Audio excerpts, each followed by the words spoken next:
Hey, good evening, everybody. This is Kevin Steinhauser at Fiveable, and tonight we are working on our final multiple choice of the year through Fiveable. So I see that some of you are asking how long to expect tonight. I plan on wrapping up at about the hour mark. We might actually get done a couple minutes early, but it should just because I want to make sure we get to those questions and emphasize what we need to emphasize. So as always, if you have a question, pop it here under the Ask a Question. I don't always keep up with the chat, but you feel free to use the chat as we are live tonight. All right, so we're working on multiple choice. I will launch into my slides here in a minute. Again, it's our final multiple choice of the year through Fiveable. So it's just another round of deliberate practice. It will look very similar to last week if you were with us last week. So I want you to know what's going to happen as we are very close to the AP exam. We're about 2 weeks away at this point. So a week from tonight will be our final normal Tuesday session. That's going to be a pretty like hands-off session in terms of new content. It's really going to be some test-taking pointers, strategies, and mindset, excuse me, game planning as you're getting into the final week of preparation. And then we will have some cram sessions for all 3 types of essays. So if you've been with me or not through Fiveable this year, we'll have some pretty short, sweet sessions on Sunday, Monday, Tuesday, leading up to our big Wednesday AP Lang exam. All right, so again, if you have questions, let me know. I'll pop back and check these.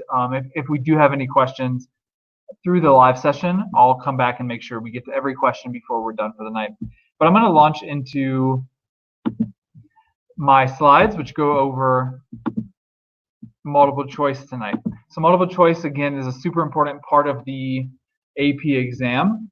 So I'm glad you're here tonight. I'm glad that you are taking some time to do this deliberate practice for one final time on Fiveable this year. So again, May sessions, we've got 4 in May, 2 on Tuesdays.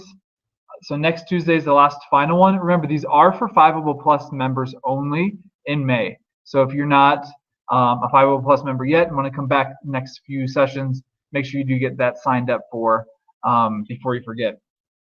And then Sunday, Monday, Tuesday, synthesis, analysis, argument. We'll do some cram sessions. All right, so let's launch into multiple choice tonight, though. If there's any other questions, I will make sure to answer them. If you were with me last week, I'm going to go over the basics here for about 5 minutes. This is about the same. Last week, there was a lot of questions, so we talked more at length at these points. So I wanted to make sure we spent enough time with the actual multiple choice text itself, our final one of the year. So again, you know this, 60 minutes for the full-length multiple choice. It will be the first thing you do on May 15th, our exam day. Expect 55 questions. It'll be in that 52 to 55 question range. Most likely it will be 55 questions. And this is 45% of the exam. So I'm glad you're here tonight. The first hour of your exam is worth almost half, so we want to make sure we're at our maximum capacity here. So I talked about this last week. I'm just going over this again because I know there's new faces in and out every single week. So the first minute of the test, make a game plan. So the game plan should look like this. Refresh yourself on how many passages and questions there are. So you just take 10 seconds to flip through. Okay, good, there's 4 questions. I'm sorry, there's 4 passages. There's 55 questions. This is exactly what I expected. Now I'm comfortable. I know what I'm up against. A lot of you will determine, okay, what order should I take this test in? I said last week, and I hope you remember this if you're with me, view the 4 passages as 4 small tests, as opposed to one big test. It's a little bit less daunting than is for timing. So most students have to guess at some point on the multiple choice round. College Board certainly makes this difficult to finish on time and at your best. So if you take a 15-minute quiz, you're not going to spend 10 minutes on question number 8. You're going to skip it, move on, and only come back to it if you have time. So I want to make sure you have time to get to every passage. However, some of you at this point in the year realize, okay, I don't know if I have the stamina to get through all 60 minutes at my peak. So it might make sense to save the hardest passages for last. If you have to guess on like more than 2 or 3 of a single passage, it should come from your most difficult passage. You're going to determine the difficulty, and then you're probably going to want to put them in order. So that's optional. Some of you will just want to answer 1 to 55, and that's fine. That's what I would do. But then a lot of my students, and a lot of you might want to say, okay, I'm going to do the hardest passage last. Let me identify the easiest passage and start to build some momentum here. So you're going to determine the order. Again, it could be 5 passages, but I'm fully expecting it to be 4 passages. That gives you 15 minutes each. So again, you've got 4 small mini tests within this big 1-hour component. As you're putting these texts in order, the older the year, they will always tell you the year of publication. So the older the date of publication, the more difficult it likely is. And also look at, just as a skim, this takes a minute to game plan. What's the organization of the text? If there are many paragraphs, you actually use that to your advantage. If there's big chunks of paragraphs, that's a signal that it could be a more difficult text.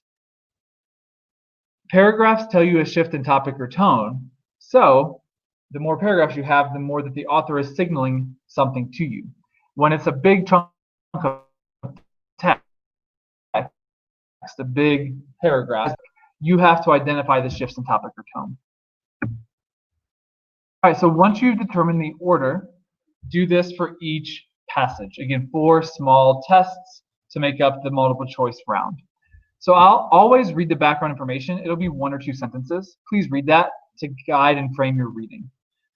Don't go to the questions. I don't recommend that anymore. I used to, and then I realized a lot of the students who went to the questions first weren't prioritizing the reading.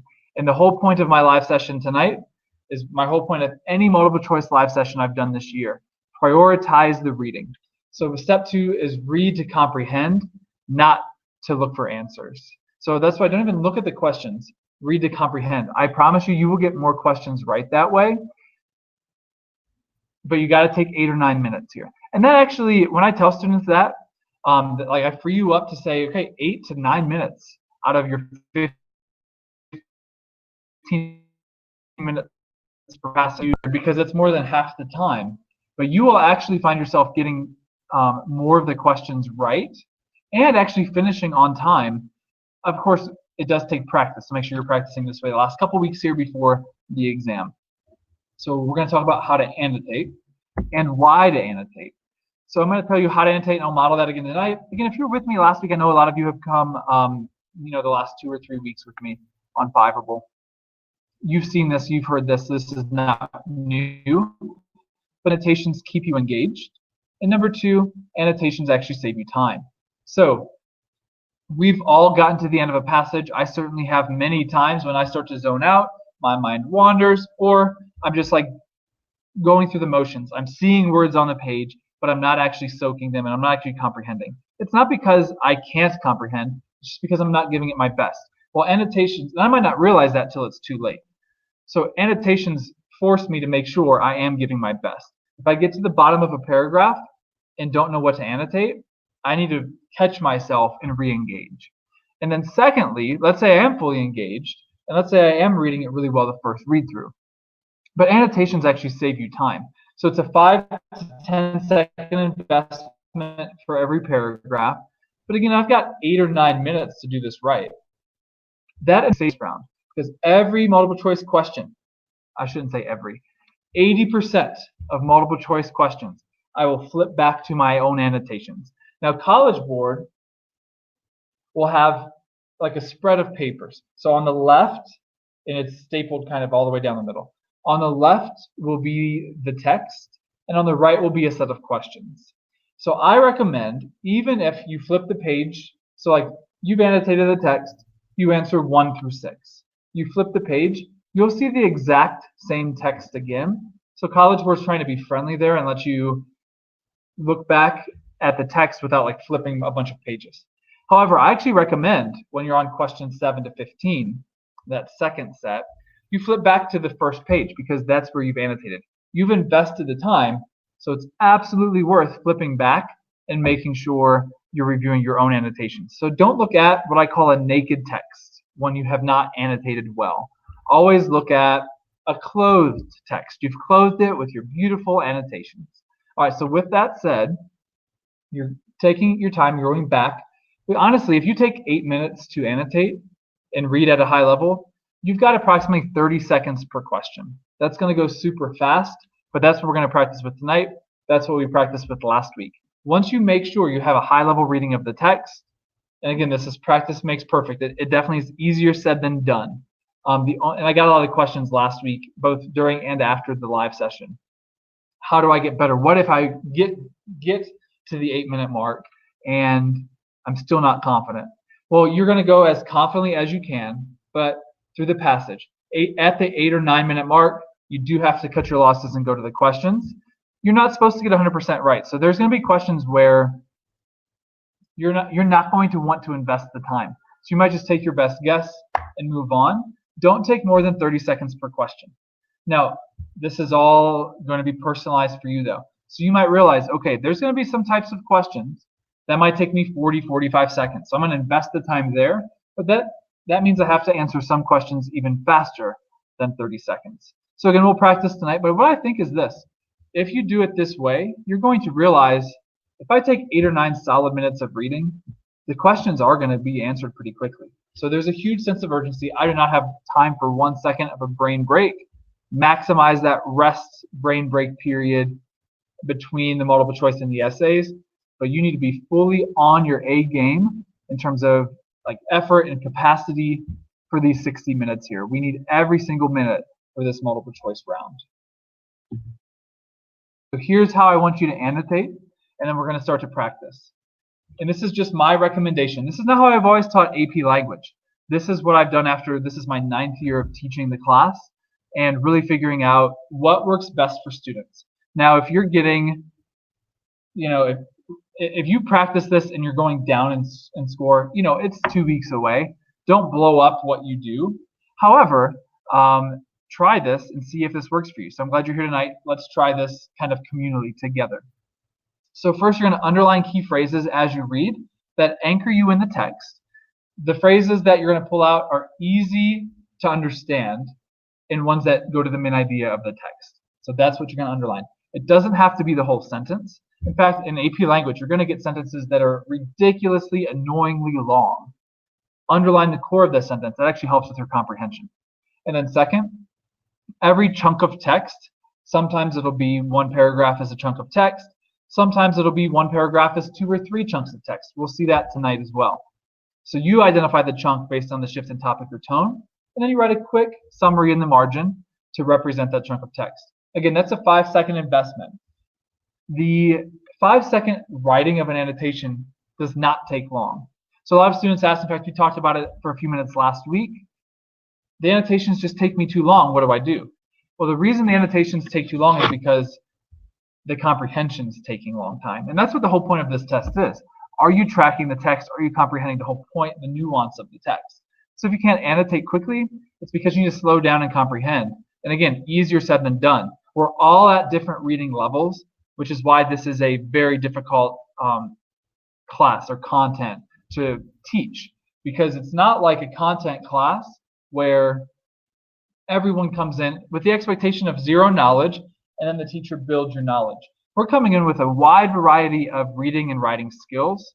So the whole goal is that every student continually improves throughout the year. So it's not really fair to compare yourself to the person next to you in your class. It's only fair to compare yourself to what you did a month ago, 2 months ago, 3 months ago. Are you getting better? And that's the whole point here.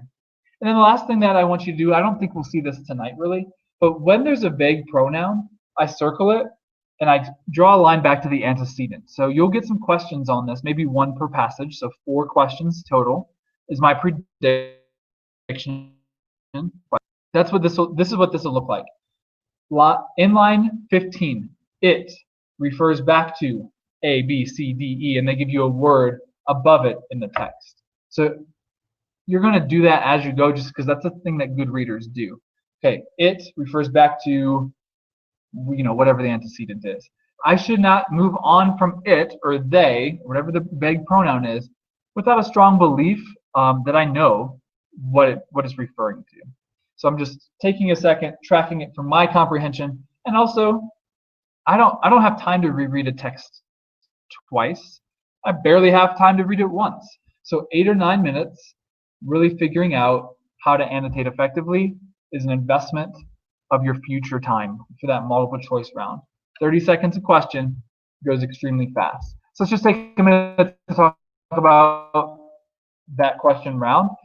So if you take 8 or 9 minutes, you have on average per to answer the associated questions. Now, quick side note, not every passage is going to be exactly the same length and even has the exact same amount of questions. You'll have between 13 and 17 questions per passage. So just keep that in mind as you're budgeting your time. On average, it'll take you 15 minutes, but there might be one you want to get done in 13 to give you 17 minutes for a longer passage. Again, always flipping back to your own annotations, the closed text that you've closed with your annotations. Quickly reread the context, look at your annotations, look at what you underlined. So you're going to look at the question stem, flip back to your annotations, answer it in your head, and then match your answer, which is honestly probably right, to the convoluted AP language answer. When I say convoluted, their wording is tricky at times. So if you have your answer in your head, a better chance of actually answering the question correctly. All right, again, you're using process of elimination. You're not getting lost in a question. The question's taking you more than 30 seconds. Take your best guess, move on. You might have time to go back to it, but you probably won't, to be honest. This is a very difficult test. So don't plan on coming back to it unless you're ahead of schedule. All right, and then guess with 1 or 2 remaining, with whatever questions remain. Take your best guess and then move on from the passage, because I want you to treat each of these as a 15-minute quiz. Again, this is just my recommendation. If you have a better path for you, great. But the whole point of this recommendation is get to every question, see every question, and therefore you have to get every passage. A lot of students who don't have a really firm plan in place, so I'm kind of giving you plan A to practice with or to make sure you use on May 15th. A lot of students who don't have a firm plan in place, often honestly, that happens in every state, every country that this test is taken, every year. So make sure that doesn't happen to you. Give yourself an advantage here by making sure you have the time figured out. Every time you guess, you know this probably, use the same letter. I'm going to do a quick pause, answer a couple questions, and going here. All right, so any tips on when guessing on a question? All right, so yeah, honestly, go with your gut if it's a blind guess. But you're going to use process of elimination. So the better answer here is this. Take the 30 seconds, do what I just said. Read the question stem, look at the passage, look at the context, look at your annotations, and then look at answering it in your own head. Once you're answering in your head, use process of elimination, and then just go with the one that seems to answer your, or get in, align with, is what I'm looking for. Align with your answer, take your best guess at it, and then move on. And here's what I would say, forget about every previous question on previous passages. You're just fully looking at like literally answering the best questions you've got and then moving on, so you're fully committed into the next content or next passage. And I would do the same thing with the essays. Once you write your synthesis essay, forget about it, don't even think about it again. So we'll talk about these cram sessions as we're going. So cram sessions, our cram crash sessions only for Plus members. That's how we've set up Fiveable. And I also, for Plus members, I have a ton of like content that we've done all year. But yeah, starting tomorrow, because tomorrow is May. In May, it's Fiveable Plus only. There are no more free live sessions. So highly recommend. It's a good use of like $8 or $9 to make sure you're using this. Really, hopefully worth it for you guys. So yeah, we'll do 4 more sessions after tonight for Fiveable Plus members only. Last question before our practice. How many questions are going to be about citations? Oh, that's such a good question. So the trend has been more and more each year. So we'll make sure to hit that you feel comfortable and hit on that. I don't think our passage tonight has citation questions, but I'll say this about citations since you brought them up. Make sure, really the only way, and I see someone in the comments just asked this, the only way to prepare for citation questions is to expose yourself to them. So again, we just practice or buying a book for like 15 bucks on Amazon that have some citation questions. But here's what I'll say. Look at previous citations that you've had on AP multiple choice and know two things. And here's all that the questions are going to be. One, know the purpose of the footnote. And two, know the pieces of the footnote. So again, purposes of the footnote, pieces of the footnote. Here's what I mean. Pieces of the footnote, what's this piece of information? That's the author. What's this piece of information? It's the article title, the publisher, the date of publication, etc. If you know those pieces in and out, you're going to get some freebie questions. You'll get like one or two of those type of questions. And then again, I don't think we had this in our practice here in a minute, but what I really want to think about is when you get to a footnote in the text, pause and read the footnote and then go back to the text. Basically, here's what I want you thinking about.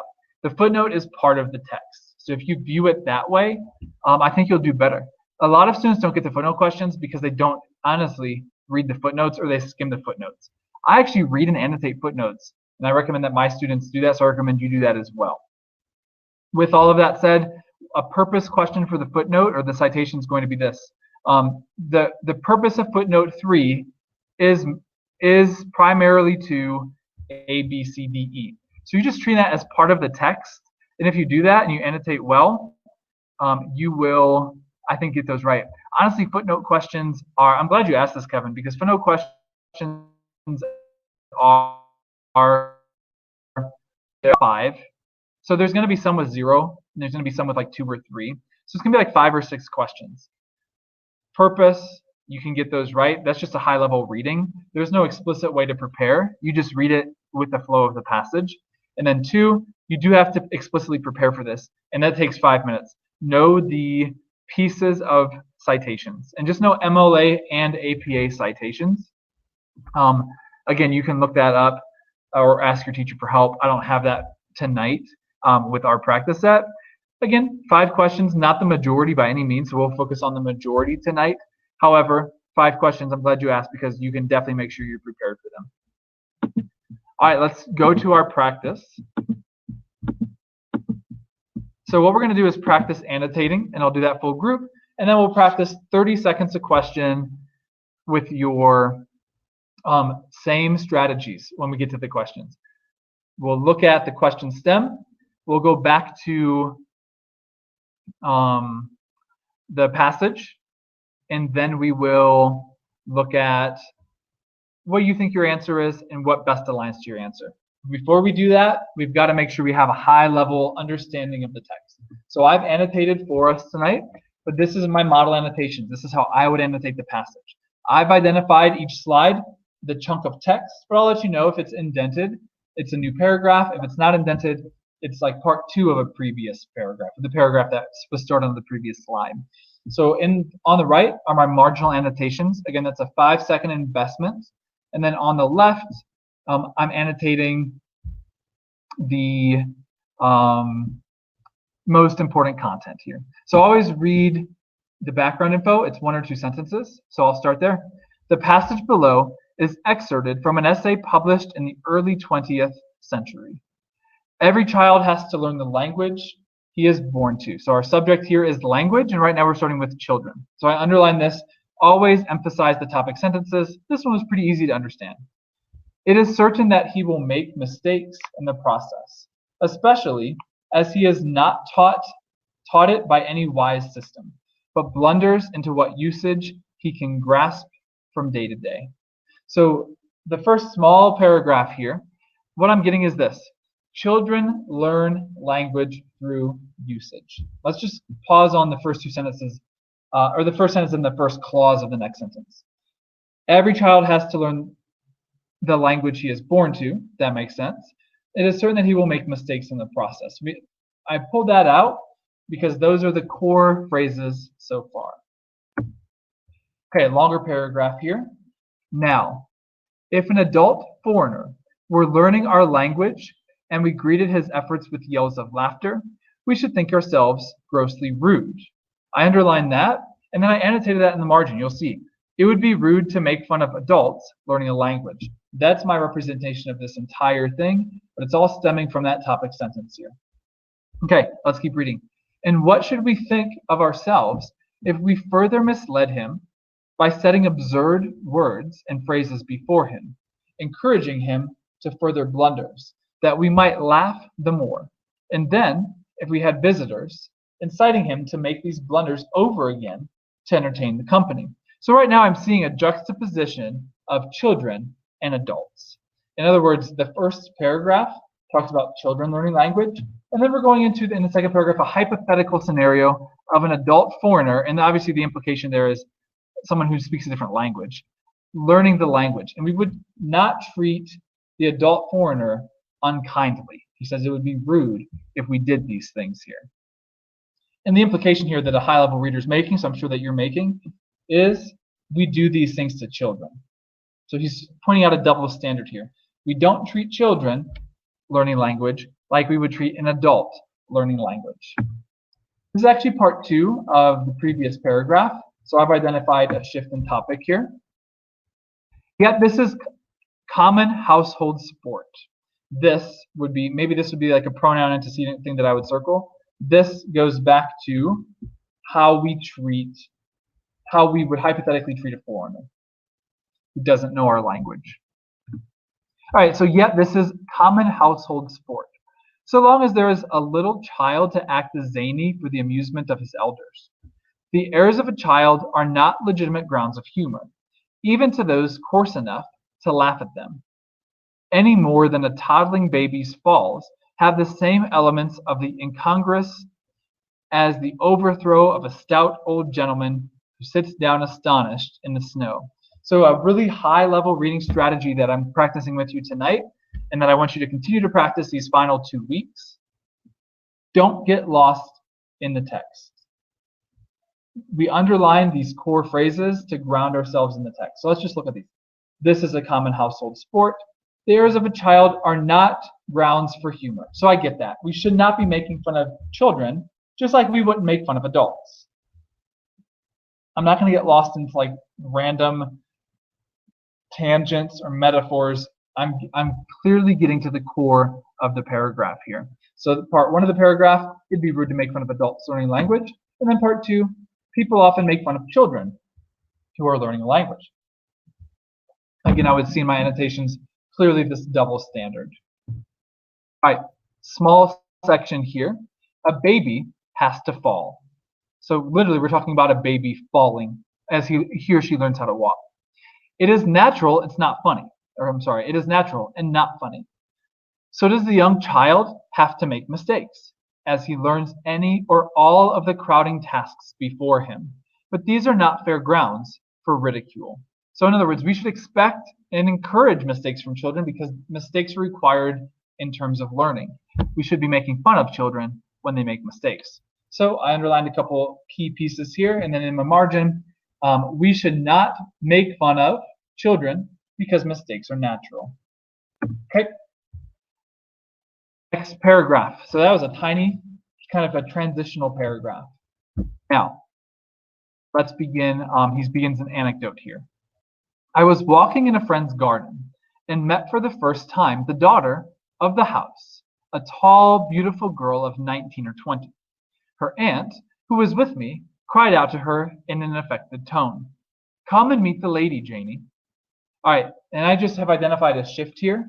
This at the beginning simply says, or I simply would jot down, he sees a lady. Honestly, that's enough. There's nothing that needs to be underlined here. This is all easy to understand. I just want to make sure I'm tracking the flow of the text.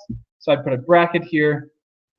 he sees or she sees. It's unclear what the author's gender is. So you'll hear me say he or she.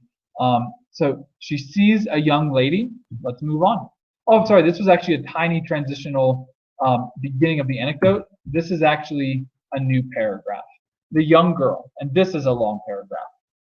The young girl, who was evidently unpleasantly impressed, looked annoyed and turned aside in some confusion, speaking softly to her teacher, who was with her. Then the aunt, so we've got four people. We've got the speaker or the writer, we've got the young girl, we've got the young girl's teacher, we've got the young girl's aunt. Then the aunt, who was a very muscular woman, seized the young lady by her shoulders, lifted her off the ground, and thrust her blushing, struggling, and protesting into my arms, by way of introduction. Naturally enough, the girl was overcome with mortification, and conceived a violent dislike for me. This story is exactly true, except that the daughter of the house was aged 2.5. So go back. The only detail that she changed was the girl was 19 or 20. So I just put a couple dots down here as I've chunked this section of text. This was an awkward introduction, and it's important to note the daughter is only 2.5. So she did that very intentionally. In fact, the author put this side note, very important detail, in parentheses. And the point here is that taking those 8 or 9 high-level minutes of reading. The point here is that this seems like a ridiculous introduction. She's shoving the girl to the speaker and like making a very awkward introduction. It's kind of like the girl loses dignity, right? We would never accept that for a 19 or 20-year-old, but we would accept it for a toddler. And that's her point here. She's saying this is a double standard. Why should and would we accept this for a toddler when we would not accept it for a 19-year-old? She's pointing out the double standard of how we treat people depending on their age. I want to show you something that I use for my annotation strategy. I do this a lot in my own classroom, where I ask the students to find the core of the sentence. You want to read every word. You want to understand every word. But to A, help you with comprehension, and B, make sure that you are tracking the text when you're going back to your annotations, like during the multiple choice round. Underline the core of the sentence. And sometimes it's going to be split up with extra phrases. So here's the core of the sentence. The aunt lifted her off the ground. So I would just cut this out in my underlining to actually help me A, comprehend like what is the core of the sentence, and B, that's all I'm rereading when I'm flipping back to my annotations. I'm not rereading all of this. Again, I actually want to save myself time here. Only read the most important pieces.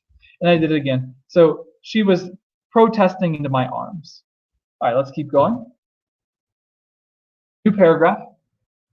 Now why, in the name of reason, courtesy, education, justice, and lofty and noble consideration, and then I just underlined this because she's kind of repetitive here, why should 2.5 be thus insulted? What is the point of view of the insulter? Underlined this is a core sentence here. How does she justify, this is not a vague pronoun, but an example of that would be circle she, draw a line back to insulter, right? How does the insulter justify her brutal behavior? How does she justify her brutal behavior? Is it on the obvious ground of physical superiority and age and strength? Is that why she's being mistreated or mistreating the toddler? It cannot be that. So she asks a question here and then she answers the question. So it cannot be that. For we do not gratuitously outrage the feelings of all persons younger and smaller than ourselves. In other words, let's give her the benefit of the doubt. She's not bullying this 2.5-year-old out of like a mean spirit. Let's keep reading. A stalwart, 6 foot, and I don't know how to say this correctly. I'm going to try. Septuagenarian. It's probably genarian. And that's someone, well, actually, let's finish the sentence and let's talk about if we don't know what this word means, which I'm not expecting you to. So a stalwart, 6 foot, septuagenarian does not thus comport himself toward a small gentleman of 30 or 40. I'm not going to get lost in that one word. The point is, we don't mistreat each other just because we're bigger than them, right? I hope you were able to pull that meaning out. But let's actually talk. What if we get a vocab question on the meaning of this, which is possible? You'll probably get 4 or 5 vocab questions, vocab in context. Subtugeranian. I keep saying it different every time. This is a parallel word with this. Because look, 6 foot, is parallel with small. So septuagenarian is parallel with 30 or 40. So it's actually somebody who's older is what this is. And that's really all I need to take away from it, right? So septuagenarian is someone who's significantly older than 30 or 40. I don't need to know that definition, though, in order to understand the context here. And that's my whole point. Don't get lost in a word, and certainly don't let a word get in your way. Look for the high-level meaning of the text. So let's finish this paragraph. It cannot be relationship. So again, why do we treat people this way? Well, it can't be. She just is giving a lot of reasons why. She's using process of elimination here. Why we don't treat people badly. We treat people badly, but these are not the reasons why we do it. All right, so it cannot be relationship. For such conduct does not obtain among adults, be they never so closely allied. For such conduct does not obtain among adults. In other words, it can't be just because of our difference in age or our relationship status, because adults who are older than each other don't mistreat younger adults. It's a specific problem to young children. That's the point here.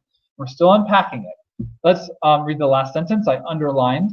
It has no basis except that the victim is a child. Kind of what I just said. This is a child-specific problem. And the child has no personal rights which we feel bound to respect. That's a key sentence. We don't respect the rights of children. Let's see how I just jotted this down. And you might even be more specific and less wordy as you're annotating. But get to the core of the paragraph, the chunk of text, every time. The reason we mistreat children must be because we don't respect them. That especially is here. So the point that I want to make on this slide is advanced readers know this. So I want you to know this. Not every sentence is created equally. Do you have to read every sentence? Absolutely. But we're underlining the most important ones because that's a sign of a good reader. This is support, this middle portion, for really this claim. These are not the reasons why we mistreat people. It's a child-only problem. This is the last paragraph. It's long. We'll go through it relatively quickly, and then we'll start to practice. All right, so I underline, again, really emphasize the topic sentences. Now notice this topic sentence I only underlined the first half of, and that's very intentional. Always look for the most important phrases and clauses. So let's read. A baby, when good, is considered as a first-rate plaything. Considered is obviously the adult, and then it's just elaborated here. A baby is a toy to play with or to play on or to set going like a machine top that we may laugh at it. So in other words, babies are just there for our entertainment. Now you should know at this point, like you should be able to pick up the author is criticizing this societal trend. The author does not support the fact that we treat babies like toys. So let's keep reading. There is a legitimate frolicking with small children as the cat plays with her kittens, but that is not in the least inconsistent with respect. Grown people can play together and laugh together without jeering at each other. So we might laugh with our children, even more than we do, and yet never laugh at them. The pathetic side of it is that children are even more sensitive to ridicule than grown people. So underline these two sentences. I'm going to read them again. So we might laugh with our children, even more than we do, and yet never laugh at them. He's saying we can laugh with children, but let's not laugh at them. And then the pathetic side of it is that children are even more sensitive. So he's saying it's pathetic that we're laughing at children because they're more sensitive than if we laugh at each other. All right, let's finish this paragraph. They have no philosophy to fall back upon. So the they, this might be an instance where you circle they and draw a line back to children.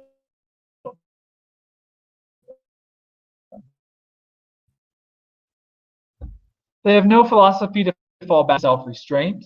If they must, I'm sorry, I read that wrong. If they try to turn the tables on their tormentors would be the adults, then the wise grown-up, in quotes because again, he's being critical of the grown-ups, promptly punishes them for disrespect. Disrespect's in quotes, so I underline that sentence. That's kind of the whole point of this paragraph.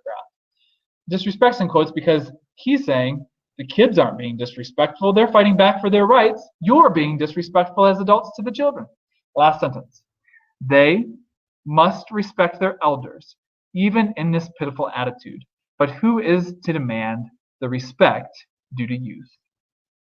Okay, how I put this in the margin, always do this. Even if you're like, I got this, I'm not going to forget, take a 5-second investment.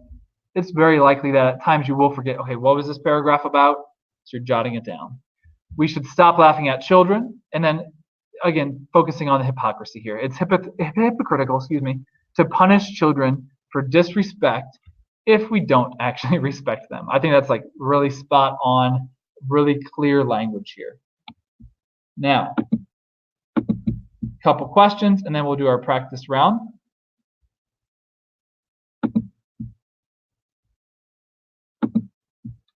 Okay, thanks for the questions tonight, everybody. How many rhetorical devices do we have to know? Oh, God. We talked about this last week. My teacher tested us on some really obscure last week, but again, I know there's some new people coming in and out. So here's the deal. Don't worry about random, obscure terminology for the test. If your teacher expects you to know them, obviously you want to know them for your class. So I'm not saying rebel against the teacher, but I will tell you this. You are probably getting, or your teacher's getting multiple choice passages that are a little bit outdated. So don't stress. So you might want to know them for tests in class, but you will not be tested this year on zeugma or metonymy or synecdoche or just all these random terms that you've never heard outside of AP language. So you want to know terms like juxtaposition, but really that's to empower you in your writing. It might be in a multiple choice question. Like you're not going to get a question like, what rhetorical device is in this line? A, B, C, D, E, random term. So take that weight off. I'm reprioritizing, looking at why are we doing what we're doing. We're taking 8 or 9 minutes to annotate. That's because they're changing. Identifying terminology while annoying to have to study and memorize them are actually pretty easy questions. We don't have those anymore, though. Our questions now are all about a high-level comprehension of the text, which is why I recommend this annotation strategy. All right, so I just was skimming through the comments, too, and this kind of goes to part of what I was talking about here. So some of you are like, yes, isn't it taking long to annotate? And yes, absolutely, that's because we're talking through it. I'm trying to make sure we're understanding the passage because we're about to go on to the question round here, in which we'll do 30 seconds a question. But please remember this, take your time to annotate, but that takes you 5 seconds. So I'm gonna finish this. I think that answered that question. And just look here, me jotting this down, and again, I think you should be a little bit more concise than I've been for my slides, but writing that down took 5 to 10 seconds. Like let's just say that's how quick you got it. The hard part here is figure out what to write, but that's the whole point of a high-level comprehension. So if it's taking you a while to annotate, it's because it's taking you a while to comprehend the nuance of the text. That's not a bad thing, guys. These texts are hard, so don't beat yourself up if it's taking you a while. But again, the goal, as you've been practicing all year, is a 15-minute segment of a passage, 8 minutes to annotate, 7 minutes to do the questions, about 30 seconds a question. All right, one more. Oops, I hit the wrong button. One more question. What's a good way to determine the mood of a passage? I always get stuck between two similar adjectives. Oh, you know what? That's a great question. Here's the only thing I'll say. You're going to most likely get a tone or mood question at the end as like one of the last questions on, let's just say, every passage. So you'll probably get 4 tone questions. That's just a trend that has not gone away. Use process of elimination. It's hard, and here's all I'll say. You'll have to just know the nuance of the tone. So instead of studying terminology like zeugma, or however you say it, synecdoche, metonymy, those, it actually makes sense to study tone words. Write down tone words that you see on some multiple choice questions and know them. For example, didactic is a tone or style, whatever they call it, that you'll probably see because you see it a lot. Pedantic means preachy.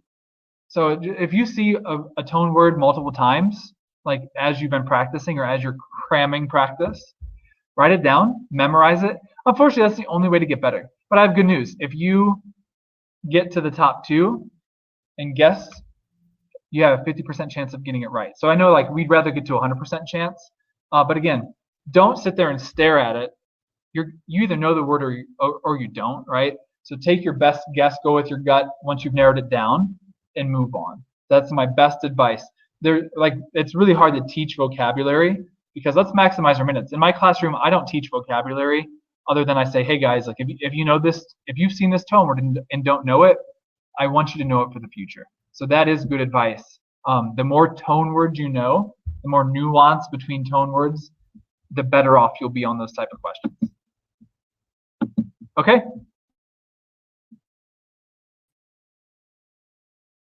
Let's launch into. We will look at the question, and I'll time you 30 seconds as we're working. Now, I said earlier, and I misspoke, if you remember, I said 100% of the time you'll flip back to your annotations. And then I changed it to like 80% of the time. So what you'll do is identify, do I need to flip back or not? And again, flip back if you think you should. If they tell you in paragraph 2 or in line 15, absolutely take the 5 seconds to flip back and familiarize yourself with the context. However, a question like number 1, which talks about the passage as a whole, you're not going to flip back and reread the whole passage. So you might flip back and look at a couple of annotation points, but really, you know the passage pretty well if you just spent 8 minutes of a high-level reading and annotating round. So here's what I want to do. The primary purpose of the passage is to take 10 seconds to get the answer in your own head. I tell my students this, by the way, don't start the questions unless you can tell me, and obviously you're not going to tell me on the test, but if you could tell your teacher what the primary purpose is. Because you're probably going to get one primary purpose question per round 2. Plus, if you can tell me that, you know the passage well, you can start to answer the questions. So word the primary purpose in your head, and then take 20 seconds to match, use process of elimination, which one best aligns to it. Feel free to type your answer into the chat to see how you're doing, but you have 30 seconds. What do you think it is? Go.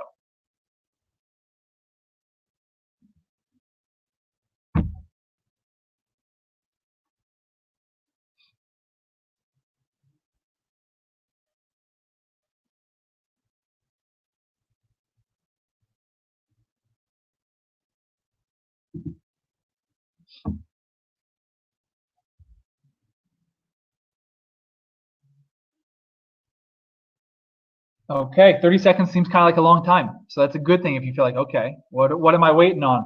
That's going to happen tonight. I'm sure sometimes tonight you won't quite be done at the 30-second mark, but I'm going to keep timing you just so you can get into that practice. So answer B, critiquing a common practice. So your answer was probably, and this is what I would hope. So the primary purpose of the passage is to, and you would tell me to criticize the fact that we're making fun of children so much. And then you would just say, okay, which is it? Okay, to critique a common practice. There's not really a solution that's detailed. It's more of like the critique of the common practice that's detailed. But a lot of you might have said A, but the solution hasn't been offered. It's just stop doing the problem, right? All right, number 2, we are going to flip back every time. I'll go back to my annotations. We'll look at them.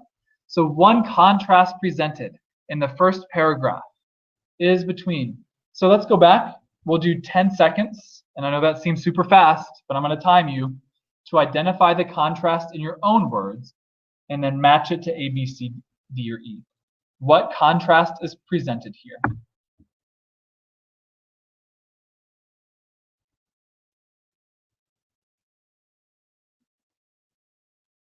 All right, let's flip back. Hopefully you have your answer in your head.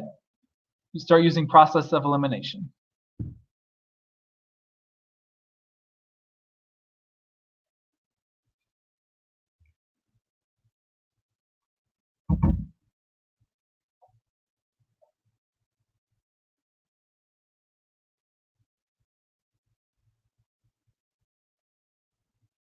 Okay, I'm going to flip back actually one time. I know some of you might need to kind of go back and forth. So obviously you do that as much as you need to when the paper is right in front of you. So let's look at it like 5 seconds and then 5 more seconds.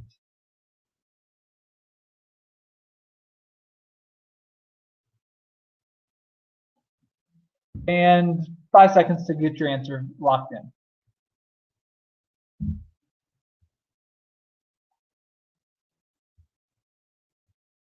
And time, answer C. formal and informal learning. Let's see where that is. He has not taught it by any wise system. That's the formal learning, but blunders into what usage he can grasp from day to day. That's the informal learning. As we saw in the next paragraph, we learn from mistakes. All right, I'll go back. I'll stop at like question 7 and see if there's any questions that we have. But I'm going to go pretty quick to make sure we do get to finish every question. I have 12 questions tonight, so we're 2 in, 10 to go. Number 3, in the course of the second paragraph, this is long. You see it's line 6 to 21. The focus of the argument shifts from, we're going to do this one together, actually. Just look at your annotation. So I've identified a shift in this paragraph. So slide 1 is the first half. Let's just look at my annotations. It would be rude to make fun of adults learning a language. And then my second, people often make fun of children learning a language. So the first half is adults, don't make fun of them. Second is children, we do make fun of them, although we shouldn't. All right, now with that in mind, adults first, children second. My annotations got me here. What's the answer? Feel free to throw it down into the chat, see if you all agree with each other as you're using process of elimination. Go.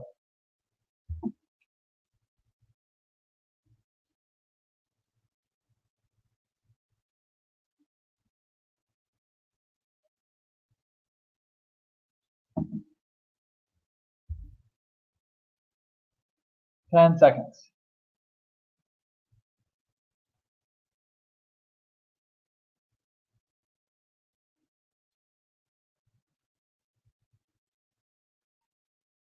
Now, you could tell me the answer in your head pretty easy, and that's what makes this tough because their language is difficult. So again, you would have told me the argument shifts from talking about adults to talking about children. Okay, so let's look at the answer. E. Adults' language acquisition to children's learning in general. All the rest maybe have half of it right, but the other half is wrong. So again, use process of elimination. The moment you see a word or phrase that disqualifies the answer, cross it out, and then you're just going to process of eliminate your way, hopefully to the correct answer, to the best answer. So let me say that very clearly. The best answer is going to be right the entire way through.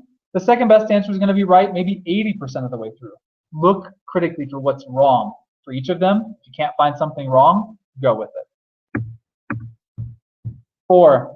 The author's word choice in lines 14 to 16 serves which of the following? So let's just go look at that. And as we're rereading it together, to think about what's the purpose here, what's the function. Function and purpose are synonymous. Yet this, let's find that right here, first sentence. Yet this is common household sport, so long as there is a little child to act as zany for the amusement of his elders. So we're talking about, remember that this is making fun of children as they're learning. This is common household sport. What's the purpose of this sentence? So long as there is a little child to act as zany for the amusement of his elders. Take 20 seconds. Go ahead.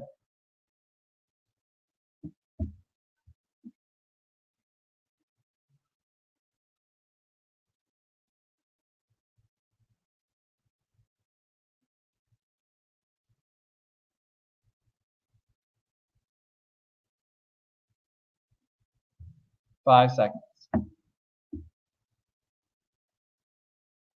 Answer. A. It helps establish a characterization of children as playthings. Hopefully that was pretty clear. Common sport is, again, playing with them, making fun of them. All right, in context, we're at the exact same line.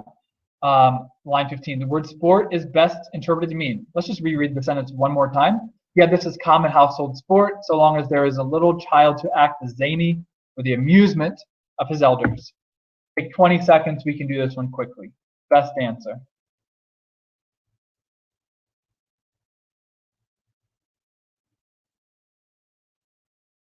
Process of elimination.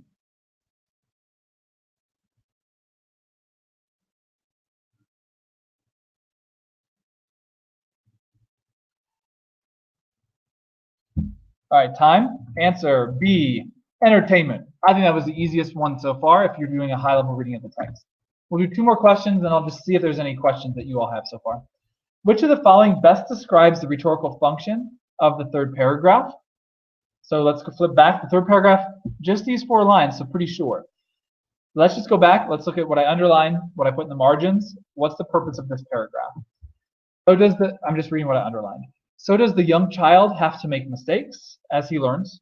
Okay, but these mistakes are not fair grounds for ridicule. I put in the margins. Again, you might even condense this as you're writing marginal annotations.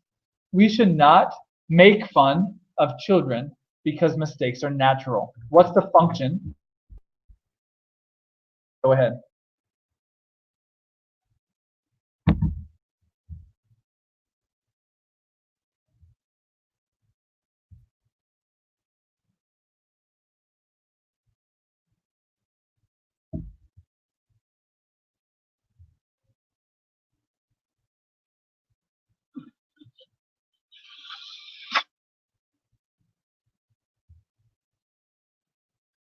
All right, 5 seconds to try to get there.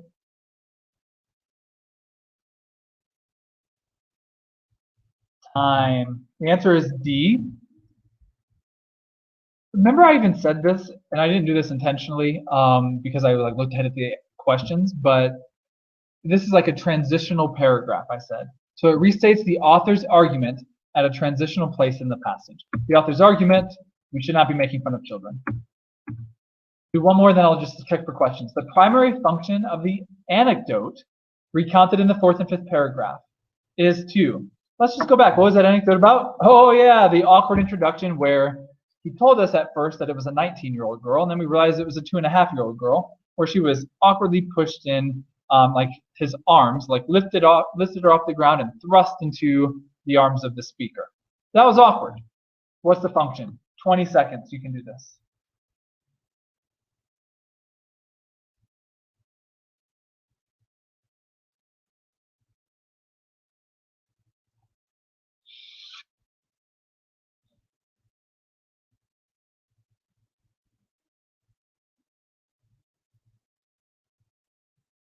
All right, 5 seconds.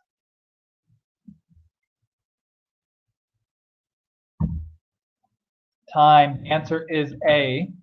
Emphasize a point by presenting an absurd example. Now again, I did not look at this and then make my annotations. I annotated it like I would on a high-level reading without looking at the questions. But my word was awkward. Their word was absurd. Hopefully we got that right. All right, let's pause just to check if there's any questions so far. We've just got a couple. Kind of the halfway mark. Now I know we're on the hour point, guys. So if you need to go, I totally get it. We're just being really thorough tonight, since this is our last multiple choice review. Hang with me if you would like. If you need to leave, feel free to come back and check out the end on the replay. As long as you're a 500 Plus member, you have access to every replay that we've done all year. Let's look at this question. What are the main types of passages you can get for a multiple choice portion? Okay, I'm not sure if I understand the question. The main types of passages you can get for the multiple choice portion. Let me answer it, Eliza. If this doesn't answer it, pop up your question in a different way, and I'll try again. What I think you're asking is what content to expect. So first, and I'll just do this really quickly. It's always going to be nonfiction. It's usually going to be short standalone speeches or essays, but it could also be excerpts. In fact, it's a trend. So you'll probably get at least 2 excerpts from a nonfiction book or larger work. But it's always going to be nonfiction. And here's the trend. You're probably going to get 4. And you're going to get at least 1 that's pretty modern, so 1900s. And you're going to get at least 1 that's older, like 16 or 1700s. And they're always, because there's going to be 4, going to be on different super random topics. Like today, we're talking about making fun of children and why we shouldn't do that. You would not get another passage about children. They're going to be super different because they're not assessing content. They're assessing, can you read a random text at a high level? All right. My teacher has not reinforced knowing certain rhetorical devices, tone, mood words. So are there any tips on how to memorize and retain them? I'm going to be honest.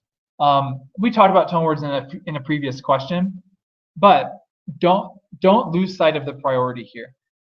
first of all, don't memorize rhetorical devices unless your teacher's asking you to for a quiz, right? Don't do it for the test. And second, even though I said memorize tone and mood words, that's kind of like a work in progress. So you might want to say like, okay, what are the 3 tone words I'm going to control between now and May 15th? Pedantic, I gave you one of them. Maybe you'll see another 1 or 2 as you're going. Like tonight, if we get to a tone question, or another day as you're working with multiple choice in your own classrooms. But I'd say let's focus on what needs to be focused on.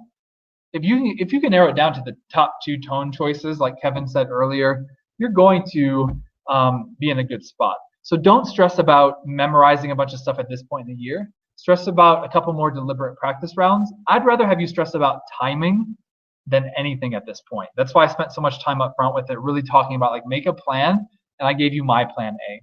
So I know that I'm not answering your question super directly, but I'm doing that on purpose because I don't want you stressing out about memorizing a bunch of words and like spending your time in the wrong spot here. So at this point, maybe grab 3 tone words that you expect to have to see again. Pedantic is the one I'll give you tonight. But look at the tone words, see how you're doing with tone. Again, you're not going to get more than 4 passages or questions out of 55 on tone. You're going to do your best on them, not something worth like freaking out about and stressing out about. So you can ask your teacher, like, what's 2 or 3 tone words that I should know, that I absolutely want to know, but don't act like right now you're going to memorize 100 words. That's not effective, right? That's not the way I want you using your time. If you have follow-up question, Eliza, again, please repost it and I'll answer it at the end. Yes, that's what you mean. Awesome. For the first question I just did. All right. This does not pertain to the multiple choice portion, but any tips on how to work with a passage for one of your essays? Yeah, I don't have time for that because I want to honor everyone's time with the multiple choice. Again, come to the Cram session. I'm really thorough and straight to the point on all 3 types of questions. I think you're talking about rhetorical analysis, so I'm just going to say this very briefly tonight. You're going to annotate a rhetorical analysis passage similar to what we're doing tonight. So I actually tell my students that a rhetorical analysis passage is the same as a multiple choice passage. Each multiple choice passage is proving something and using writing choices to get to their point. So you're going to do it very similarly. Underline key phrases. The difference is you're not annotating in the margins for summary of content. You're annotating for writing strategies. So the difference is you have to more explicitly think about who the audience and author are in a rhetorical analysis passage than you do in a multiple choice passage. That's all I'm going to say about that tonight to honor everyone's time with multiple choice practice. But again, hopefully you guys can come back at the Cram sessions. I definitely plan on having those be hopefully super valuable. I got another one. Do you know how many multiple choice questions we need to get correct? Yeah, absolutely, to get a passing mark. It's going to be in the high 50% range. So I always tell my students 60% just to kind of round up. If you get 60% of the multiple choice questions correct, so you can kind of track how you're doing tonight. And obviously we're more thorough tonight and we're talking it out. It's harder when you're doing it on your own in a high stress environment. But if you get 60%, you're on track for a 3 on the exam. If you're getting 5s all the way across on the essays. So obviously it's kind of a big calculation. If you get a 6 on an essay, you can do slightly worse on multiple choice, or at that point then you start to try to get that 4. And then ultimately you want to get that 5. So between, if you're shooting for a 3, 60% is your goal. If you're shooting for a 4, obviously the essay should be your goal. That's super difficult. So again, if you do really well on essays, you can offset that. Likewise, some students' multiple choice is actually their strength. They can offset their essay score with a really strong multiple choice round. All right, let's get back and let's finish off the multiple choice. Again, I'm going to stay as long as it takes tonight to answer everyone's question. If you need to leave since we are at the hour mark, I totally understand. We have a few more questions to do. Let's get back into the zone here. In the 6th paragraph, I'll flip to that in a second. The author advances her argument by. I'm going to flip back to it. We don't have time to read lines 42 to 56. Let's take 10 seconds looking at my annotations, and let's take 20 seconds, answer this in your head, and then see which one most aligns. The author advances her argument by. Okay, so my annotations. The reason we mistreat children must be because we don't respect them. And let's just look through it. Why should 2.5 be insulted? How do we justify behavior? This whole middle portion, remember, we're like process of elimination of this can't be why we mistreat children. And then she says again, it must be because it's a child-only problem. Okay, 20 seconds. Have your answer in your head of how does she advance her argument, and then match it to A, B, C, D, or E. Go ahead.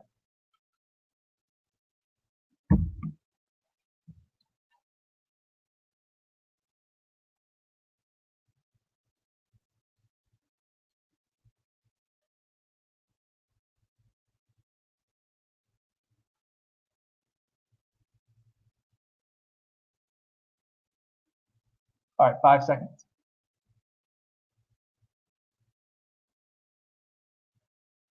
And time. The answer here is A, offering and then eliminating potential explanations. Hopefully we got that one. Let's keep going. 9. The author's tone. Okay, here it is. We were talking about tone a lot tonight. We actually are going to read this entire section because it is short enough and we've got to get to it. So let's go ahead and flip to 42 to 45. Now, why to the insulter? The tone can best be described as, you just need to use process of elimination. It's right here.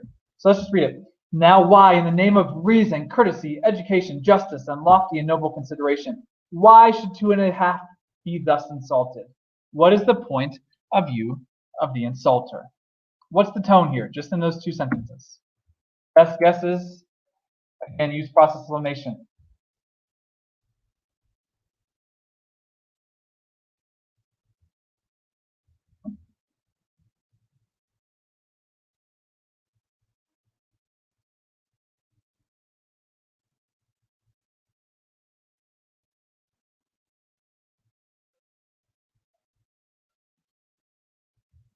Five seconds. You can do this quickly. I mean, you either know it or you don't at this point.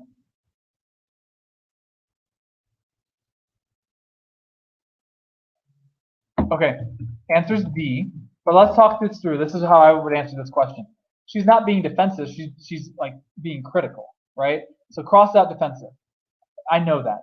Okay, I know witty. I know elated. It's neither of those, so cross those out. I'm down to D or E. Witty means like kind of clever and humorous. That's not what she's doing. Elated means joyful. That's not what she's doing. Now, most of you probably got this as D. However, again, if I'm down to D and E and I have a 50% chance, go with your gut. Ingratiating means you're seeking someone's approval. She's not seeking their approval. She's like exasperated with the problem. She's like at her wit's end. Why is this happening? All right, let's keep going. We have 3 more questions tonight. According to the author, the obvious ground can be ruled out because it. Now, I know those 3 words are quoted, but we're going to go look at them in context. I bolded it. So let's just read that sentence. My annotations are the reason we mistreat children must be because we don't respect them. Is it on the obvious ground of physical superiority in age and strength? Remember, this is when she's starting to try to figure out why are we mistreating children? So why can it be ruled out? Well, let's read the next sentence. It cannot be that, for we do not gratuitously outrage the feelings of all persons younger and smarter than ourselves. So by rereading that sentence, we're going to get this question right. Don't answer this question without flipping back to your annotations. Let that be the lesson here. Go ahead.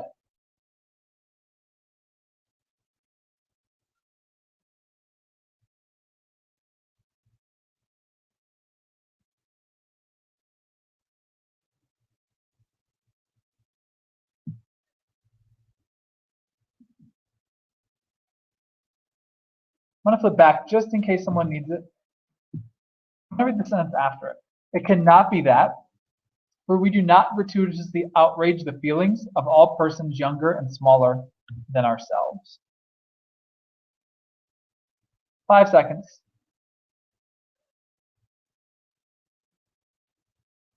And time. The answer here is C.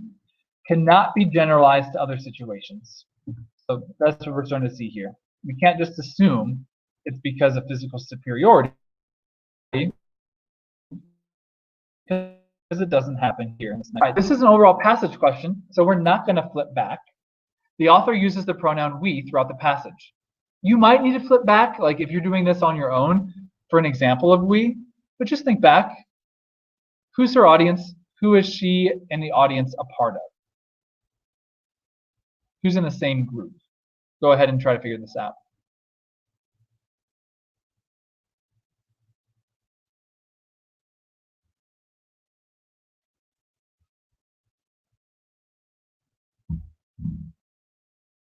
Just use process of elimination. Take about 10 more seconds. We're going to try to do this one a little quicker.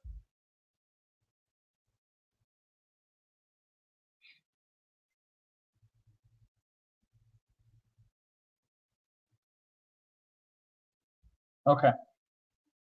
Now, I might have led with too much framing. I was trying not to be so like giving clues because I didn't want to mislead anyone. The answer here is B. Highlight norms of adult behavior throughout the text. And again, you might go back and like find an instance of we or two, but I wanted to show like, let's see how well we can do this like really quickly. If we can do this in 20 seconds, that frees us up a little bit of time, right? So she says we throughout. Let's go find an example of that.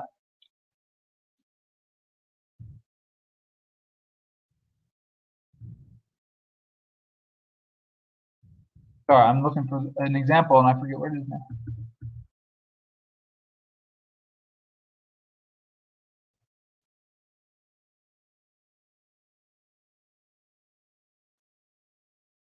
Here, I'm going to go all the way back to the text because I'm out of order because of these questions.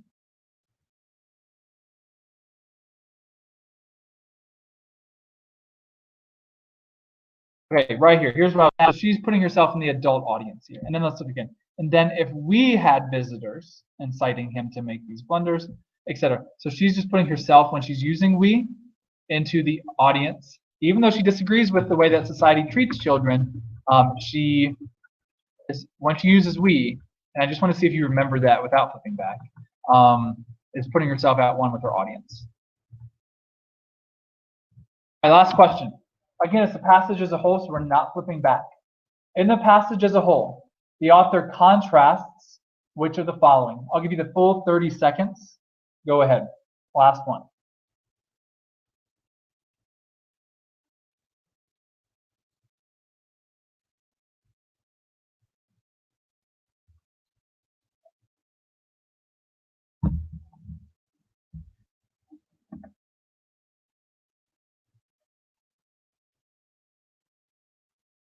Ten seconds.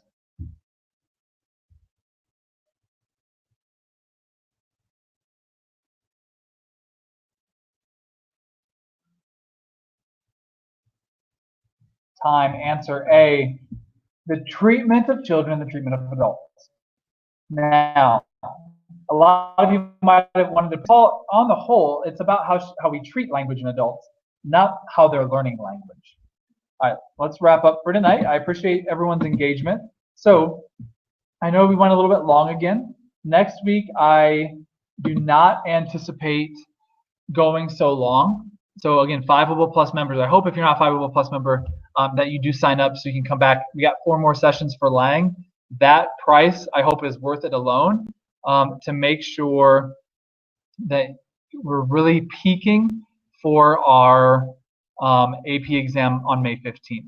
All right, everybody. Next week, test taking strategies overview. Nothing new, just making sure you have any. And then 3 cram sessions, Sunday, Monday, Tuesday, before the May 15th test. We are getting very close. I don't have this memorized how much it is, but it's less than 10 bucks. You can buy, and that's for all subjects if you're in multiple, so you get them all. You can buy a 5 Steps to a 5 book that we talked about last year. Last week for like 15, 20 bucks. This might be a better use of that money if you're kind of on that budget. Okay, and to sign up, there should be a link on your screen. My screen looks different than yours. But if there's not a link to say like buy or sign up now, just Google 5able and like you'll create an account. In fact, I'll show you real quick if you're still with me. And if you don't need this, you can log out, but this is how to look at a Fiveable account. So just type in Fiveable. Fiveable.me is the website. Click on it. You'll see Get Fiveable Plus. You'll see it several times. You can't miss it. And then, or you can hit register up here. So once you get to Fiveable's website, it's going to be super easy to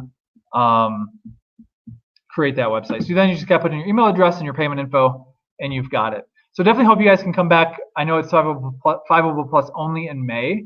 That is how we're staying as a business, though. So anyway, pretty cheap for hopefully what we can get these last few live sessions. Everyone have a great night. Thanks for sticking with it tonight, and I will see you next Tuesday.